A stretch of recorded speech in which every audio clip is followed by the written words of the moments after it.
Hey, welcome to our tutorial that shows how to add Popup Forms by Smart Target on your opencart website. It takes less than 5 minutes and you don't need any technical knowledge. Let's start. Add your website on Smart Target and click on Configure Apps. Scroll a bit down and you will see the Popup Forms app. Click on Connect app. Now let's start to configure it. First, you can choose if you would like to show the pop-up automatically when page is loaded or as a floating button that will be located on one of the corners or on the side. If you picked the floating button, you can choose the style of the button, the call to action text, colors, etc. If you pick to show it as a pop-up, you can set the timing to show it, how often it will pop, etc. Any change that you make in the settings will show you immediately in the preview area.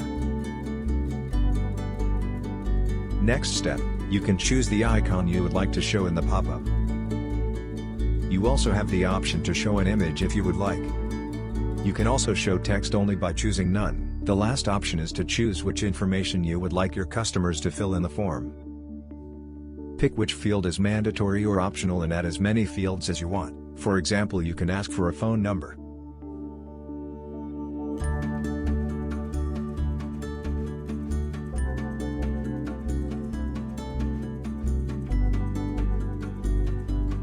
Smart Target has official integrations with many platforms. Check the comment section for more information. You can always also copy our one line of integration code and add it to your website before the /body tag. You're welcome to contact us if you need any help. Smart Target. Increase engagement, get more sales.